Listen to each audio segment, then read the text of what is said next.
கிறிஸ்துவில் பிரியமானவர்களே, இயேசு கிறிஸ்துவின் நாமத்தில் வாழ்த்துக்கள்.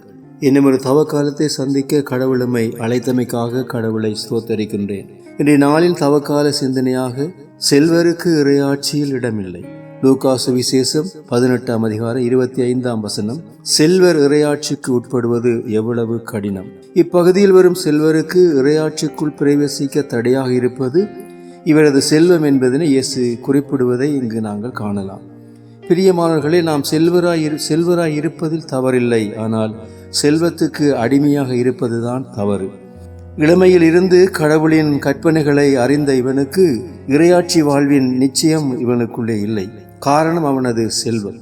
அவன் தன் செல்வத்துக்கு முதன்மை இடம் கொடுத்தானே ஒழிய அவனது வாழ்வில் கடவுளின் வார்த்தைகள் 2ஆம் இடத்தில் இருந்தது.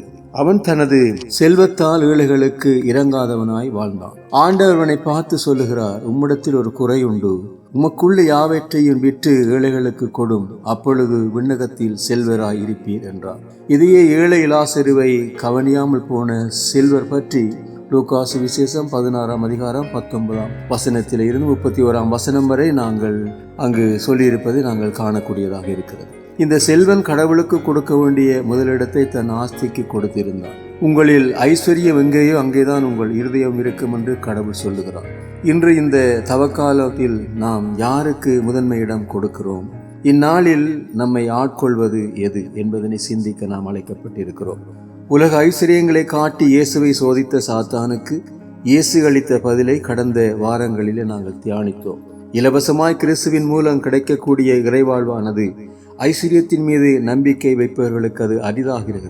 ஏனெனில் அவர்கள் திருப்தியற்றவர்களாக இன்னும் ஐஸ்வர்யத்தை சேர்க்க வேண்டும் என்ற எண்ணத்தில் கடவுளை மறப்பதினால் இறையரசை இழந்து போகின்றார்கள்.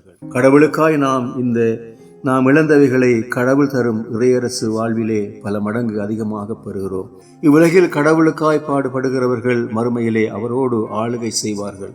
இறையரசு வாழ்வில் பிரவேசிக்க கூடாதபடி நம் வாழ்வில் நம்மை தடை செய்வது என்ன?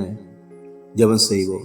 பரலோக பிதாவே, உலக ஐஸ்வர்யத்தை நம்பி உம்முடைய மேலான இறையரசை இழந்து விடாதபடிக்கு இருக்க எமக்கு கிருபை செய்தருளும். ஆமென்.